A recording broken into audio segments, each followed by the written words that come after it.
Hi guys, this is Mia. Hi guys, I am Sera. Hi, this is Victoria, and we three are juniors from University of Colorado Denver, Department of Communication, International College Beijing. This video is a course assignment of our environmental communication course, and we three are a group to share our thoughts about one discussion topic. So, our focus of this discussion is about the supply chain capitalism. It may sound obscure and academic for some of you, but don't worry, we'll first give you some background information that will help you understand this discourse and some concept that may use in our later thought-sharing discussion. Without further ado, let's jump right into the explanation. Firstly, let us see this cartoon together. In this cartoon, we can see that in the past, people used to send their electronic equipment to a repair shop for repair when it broke down, but now they prefer to buy new ones when it breaks down. This contrast reflects a common phenomenon in our real life called throw-away culture, which means people always throw away things they think are of no value instead of recycling or reusing them. The reason behind this phenomenon is that with the improvement of people's material level, the price of many products becomes lower and lower, and many people purchase the newest product to satisfy their own psychology. In addition, the lack of environmental awareness is another reason, because many people cannot aware their behavior will destroy our environment. The next material that I want to share with you is an introduction from a selected collection called The Unseen Connections, the Materiality of Cell Phone. Cell phone as a typical capitalist product not only exists as a digital tool, a commercial product for human communication, but also represents how the capitalist commercial system works. So this collection aims to give us the understanding and help us rethink about the capitalist commodity system. So by giving a biographical portrait of cell phone, it examines the material aspect of its supply chain. For example, what role did the capitalism system function in gaining the source materials, the build and the operation of the infrastructure, the subjective experience of its use, and its end-of-life destruction and reconstruction. So because cell phone is such a complex things that are created by efforts from all over the world, it is a product of global assemblages. So the relationship and interaction of every supplier is also very complex, which indeed presents how the capitalism works. Yeah, and the third article is Beyond Planned Obsolescence. The definition of planned obsolescence comprises several strategies of suppliers to accelerate the obsolescence of their products, including advertising, product design, incompatibility, and poor after-sales services, among others. Recent empirical evidence confirms the long-held suspicion that product lifespans are falling and the replacement rate is increasing. Against this background, this paper challenges the effectiveness of bans on built-in obsolescence as response to increasing replacement rate of consumer goods and direct attention to possible misuse of the circular economy idea. After our explanations, we hope you have some basic information about this topic so you won't get lost in our later discussion time. So let's jump into the discussion. Okay, for our first article, one of the subtitles is the anthropology of the cell phone. I think this is a really interesting way to show the production process of our phone.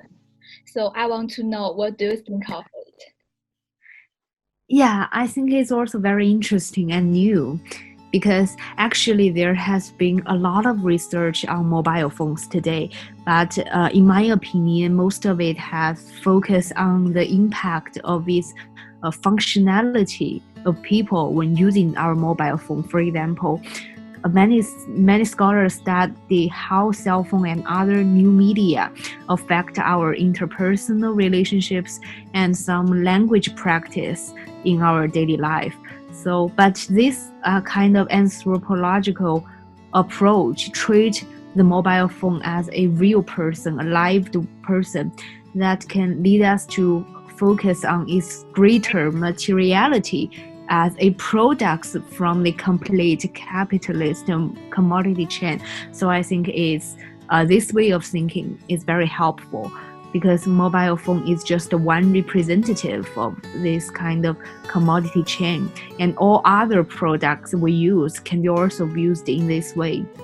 And just as I said before, the cell phone are very complex products that I think cannot be made in only one single factory, because we are now in a global assemblages age. Our iPhone components may come from hundreds of suppliers. For example, there are some data said that there are if we wanna have one iPhone to be produced, there are 28 regions or countries that are supply the this kind of little components. For example, I know that the display of the iPhone is from South Korea, from Samsung, and this kind of image sensor in our iPhone is produced and provided by Japan. The Japanese company is Sony, and we all know that the assembly company is Foxconn, which is in Taiwan, China. So it's actually a global components of one iPhone. So the price, maybe there's a price war among these various suppliers or the other labor issues involved in this kind of discourse. So I think it can be said that this mobile phone industry or production is an epitome of this industry chain of capitalist goods globalization. Yeah, I totally agree with you. Just as you said before, today our phones has a global production. The different parts of our phones come from the different countries rather than the same place.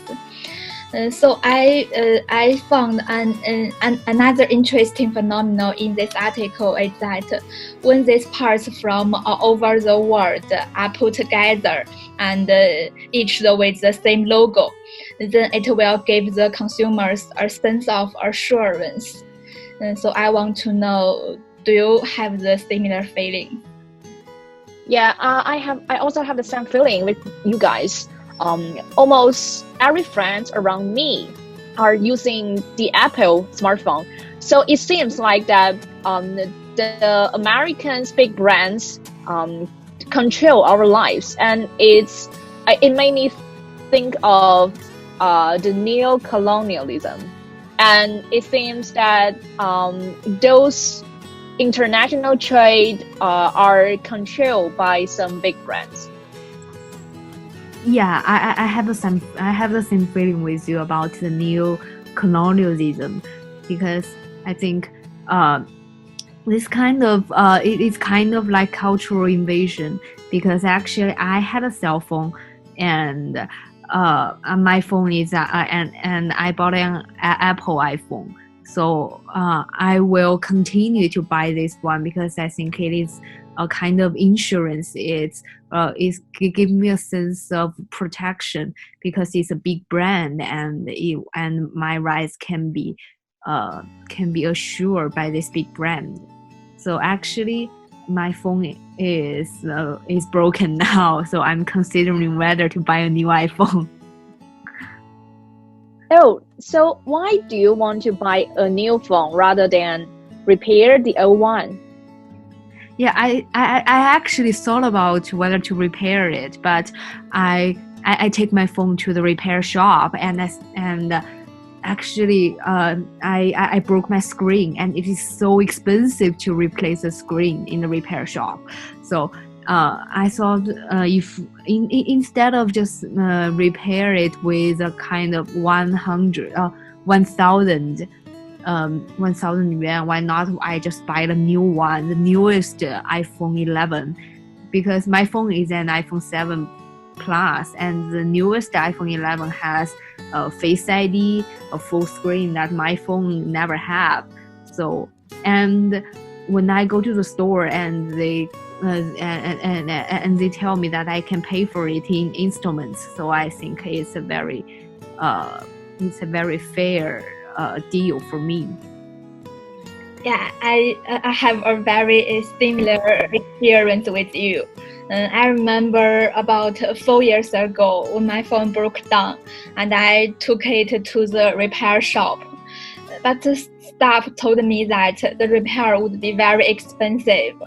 So they suggested that I'd better buy a new mobile phone. And for me, it's really convenient for me to buy a new phone, and I can place an order online at any time. So I decided to buy a new phone.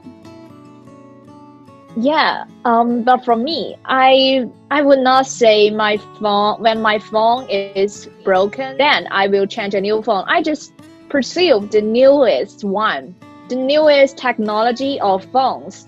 So I really want to buy a new phone whenever the Apple publish the new generation of their phones or computers. So sometimes there are many people have the same idea of me. Yeah, I have some feeling of it. I always want to get the newest edition of this kind of electronic device, because after reading these articles and learn about the environmental communication of this course, I thought maybe it's a kind of problematic thoughts, because we are always the desire of buying new ones and to chasing for the newest edition. And I think it may reflect a kind of neoliberal lifestyle, because now we can do almost everything on our mobile phone, from making phone calls, messaging, to even socializing on the social apps with strangers. And the cell phone are almost become part of me, another me. So I cannot imagine what will happen if I go out one morning. And but lost my iPhone at home. So I will feel insecure all the day and feel panics. How about yours? Do you have the same feeling when you lost your phone? Yeah, I can understand your feeling. Because for me, I use my phone for more than 8 hours one day. So once my phone leaves me away, I will feel very uncomfortable. And so I think my mobile phone has already been a part of my life. Yeah, the same as me. I cannot bear that without phone a day or just an hour, because for me, I would feel that if I lose my phone, I will lose connection with the world, so that anyone cannot get in touch with me without smartphones. Yeah. I think I can go without my wallet, but my phone has to be with me all the time. So actually I've thought about why mobile phones are so important to me. I think because just like you said, we may feel like we lost connection of the whole world. We seem to be maintaining our self-image every day, every time, every second on Facebook, Twitter, Instagram, or if in China it's used Weibo and WeChat. And we maybe have to update our social status to others at any time. It's kind of pressure. For example, when we are traveling, we think we must take beautiful photos, and then we should post on the social media for everyone to say how fun my life is, or how, and especially And also when we are eating delicious food outside, maybe the first thing is not to eat, but to take photos of the food. And then we'll update to the social media and to share what I'm doing now and let everybody maybe admire you or kind of self-branding yourself. So it's kind of always the pressure by the society to manage our own personal image by this kind of constantly updating and maintaining our moments from our daily life. And it actually reminds me of a theory that is created by Judith Butler. It's called performativity. She said that in the society we actually are not what we actually are. Everybody has a role to play in the context. So maybe in today it is a role that we have to maintain on our social media to express a better me. So when come back to the cell phone as a tool for this kind of daily, constantly self-branding, it gave us an illusion that we maybe lose contact or cannot keep up with the trend with the society without doing management on our cell phone. So we can't live about it, and we want to pursue new functions, maybe new emojis, and this kind of new technology to better manage our character. It's like a feeling of fear of missing out. So once we are away from our phones, we feel isolated and out of touch. It may be this kind of anxious that are always existing in our neoliberal lifestyle. So actually this pursuing of the newest keeps us wanting to buy new products, even if our old one still works. But this creates a lot of garbage, just like a manga, the comic at the beginning Mia present, which is actually not good for our environment. Yeah, so do you think how to change our attitude, like pursuing the new generation of phones, and mitigate the problem of throwaway culture? Yeah, just as we mentioned before, there are really a lot of factors that drive us to get rid of our old phones and buy a new one. So I think we really need to do something to mitigate this problem. The most important way, I think, is to raise people's environmental awareness, and we can also educate people to change the ways they use and dispose of the products. So can you come up with some other ideas? Yeah, maybe governments should also enforce the laws to deter consumers from throwing away goods. For example, the tax penalty can be imposed on frequent replacement of electronic equipment. Yeah, but I think the penalty of, like you said, the penalty of tax is only exerted on the consumers. So it treated like it's the problem of the consumers because they always want new things. But actually, I think it's also a fault of the producers of this manufacturer. Because do you know there's a strategy called built-in obsolescence? Do you know this concept, built-in obsolescence? Yeah, I know about it. In my article, it talked about that France have already banned the built-in obsolescence. It's the first country to outlaw built-in obsolescence and make it punishable to prevent producers deliberately planned obsolescence. Yeah. So this obsolescence is kind of trick from the manufacturer because they always want to increase the replacement rate. But there's also another problem that this might not be work if we only make laws to ban this kind of technology, because it makes kind of independent from the consumers and the producers. but it cannot be divided that clearly, because in the real world, today's society, everyone can be a producer. We can be a producer of these things, because our thoughts, our needs will always reflect to the manufacturing to tell them what they will be produced next. So I think I think it cannot be strictly divided between the consumer and the producer. Yeah, cannot binary divided this producers and consumers. Yeah, because it is a kind of this kind of two-way work. Both of us should take should change a little bit to protect this environment. Besides the producers and the consumers you just mentioned, I think the marketing campaign is also an important problem that we need to consider. Here is the marketing campaign of the Apple. This marketing campaign is very deceptive, because we can see from this picture.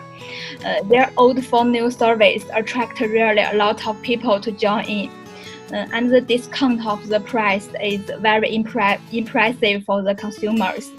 And Apple claims that they can reduce environmental pollution by recycling the old cell phones. But in fact, this is an abuse of the circular economy, which is still aimed at encouraging people to spend more money and increase the replacement rate.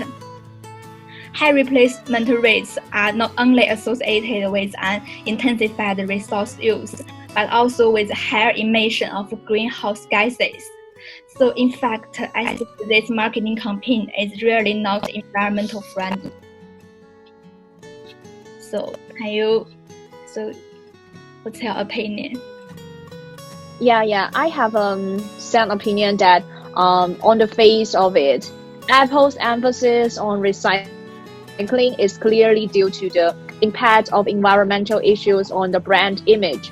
And recycling can also be used as a means to stimulate consumers to exchange old products for new ones. But the reality is that the circular supply chain, which includes the recycling process, is still a challenging project, which takes a very large investment to recycle, including laborers or manufacturers during this process. And only a small percentage of recycled materials can be reused, like rare earths, tin, and alumina.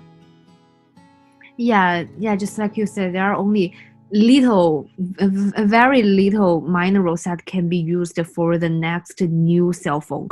But so I think maybe this kind of old for new campaign is more like a co-opted promotion from the Apple company, from the big corporation, because I think a mobile phone is not just a pile of minerals that can assemble by themselves. It consumes the industrial cooling water.